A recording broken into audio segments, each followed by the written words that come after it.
I was in shock because we had just concluded the mammals. My boss had commended me and said he would take care of me, the overall supervisor, the vice president.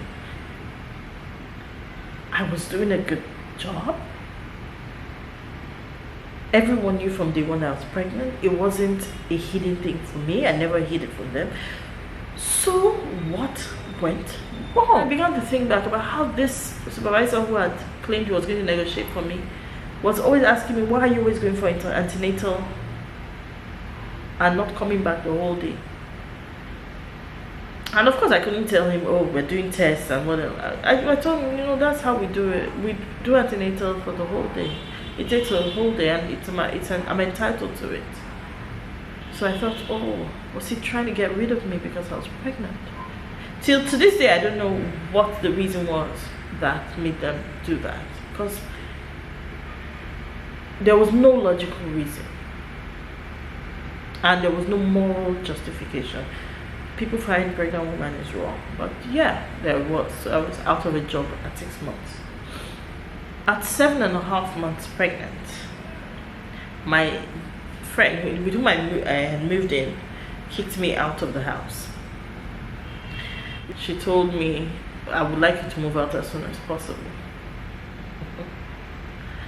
I was given 2 weeks to move out, so I called a friend who used to be a colleague, and that one made arrangements for me to stay in her house. 3 weeks to my delivery, I was kicked out of that house as well. Long, stupid story, but somebody used me as a pawn in trying to make some other party happy, and I was a fallout of that situation. And I went into another house where I finally stayed until I gave birth. But it was turbulent for me in that house. All this while that I kept being kicked out, I was also running out of funds. So when it became evident that I would not be able to afford the cesarean section in that hospital with the other guy, I began to look for alternatives, and I walked into a public hospital, the Lagos Island Maternity Hospital. This must have been the most singular thing that saved my life. When I went to that hospital and I told them the history, after all, but first of all, we must talk about the public health system and how difficult it is, how much bureaucratic bottlenecks make it difficult for people to be able to pass through the system easily. But I'll write about all that. It's a long process. I had to have someone escort me there who had to speak to the head of the hospital, who finally got me in and all that. But when I finally got there and I had told them verbally my history and everything, they wanted to see my drugs and all that.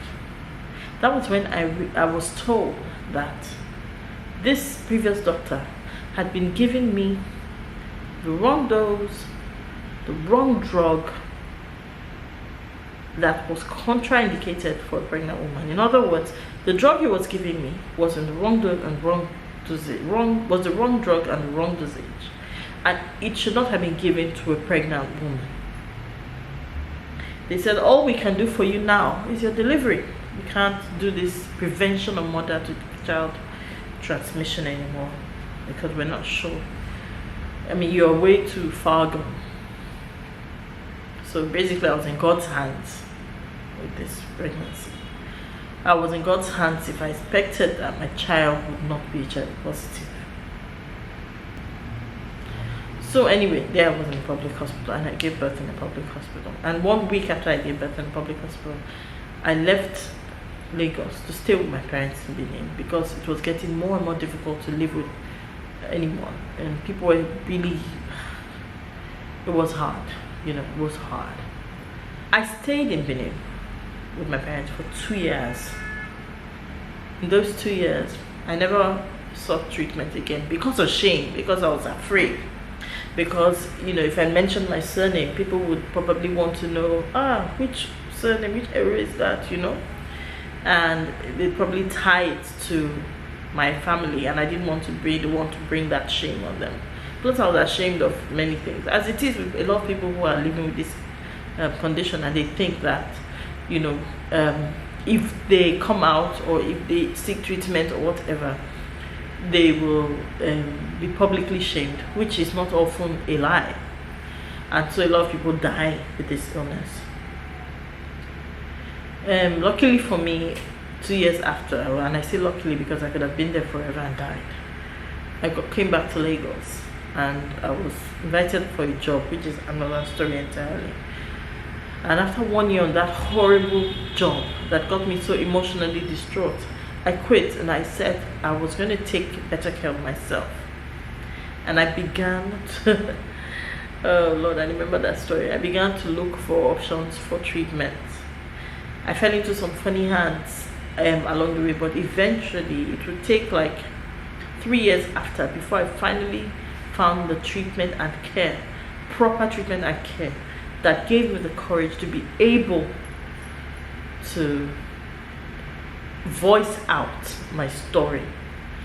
And I think I was lucky, very lucky, because a lot of people do not make it all the way to being able to be given a second chance, you know. So people die because the virus maybe mutates, becomes complicated, whatever, it grows into full-blown AIDS, and they lose their lives. Also, some people are not as lucky as I am to have had a child who was relatively unscathed by the illness. In other words, she came out negative despite all the odds that were heaped against her. That's pretty much a summary of how I found out, and you know what happened around that situation. But the next question would be, you know, how did I allow myself, or how did I get into such a situation where I could be this girl?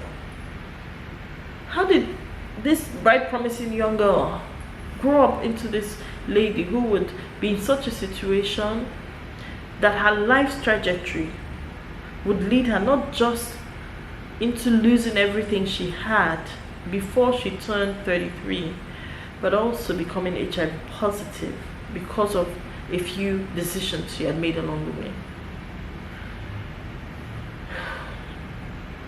This is where the story actually starts.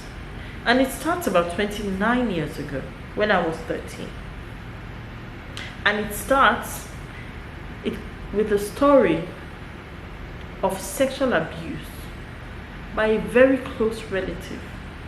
Systematic, strategic sexual abuse. What in actual terms should be called rape right now? That messed my life up. But that will be in the next vlog. If you want to see the transcription of what I've said now, I'm going to put the link in the bio and in the I'm going to put the link at the bottom. So subscribe and stay tuned for the next few series. Thank you for watching.